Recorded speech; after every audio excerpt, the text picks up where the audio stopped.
10 out of 10. I give it. Go buy this. 10 out of 10.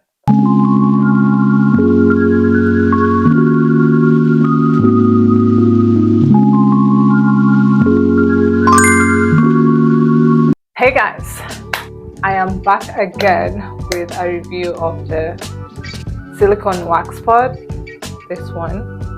And the review is that I have used it. I have used some of the wax and I went with lavender. This stick, I'm not trying to be nasty. This stick is not the one that I used to wax. This is a different one that I was just trying to figure things out. I understand why they say on the review that it is easy to clean, because basically all you have to do is press the wax up and it's out of the pot, and there goes your wax. There it goes. And basically your pot is empty. You just need to do the same for the remaining particles in it. Of course, I was worried that silicone is burning, that it might be hazardous to breathe or anything like that, but it's pretty easy to clean. As you can see, that's the bottom after it has been used, and it's just easy to clean. You just wipe it off.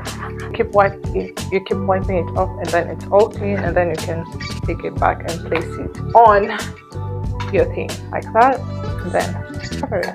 My honest review on this is that I would really recommend, if you are someone who likes to be on the go and maybe you're going somewhere and you haven't waxed and you're afraid to try someone new, this would be really nice to pack with you in your bag, as it is easy to clean, efficient, and you know, it just pops right into a handbag and you go and do your stuff about the day.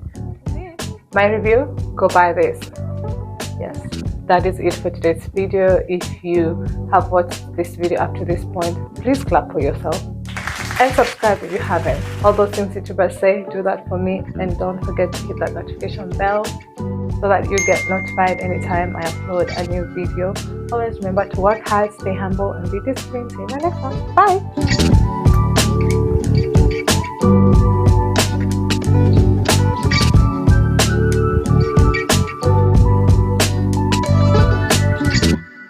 Sometimes when you're creating content, you forget to press the record button. Speak to yourself for about 5 to 30 minutes or an hour, and then you just don't check because you're like, okay, now I need to clean up my setup, and you find out later, the next day or two, that you did not actually press the record button. So that's a bit annoying, but anyway, life of a content creator.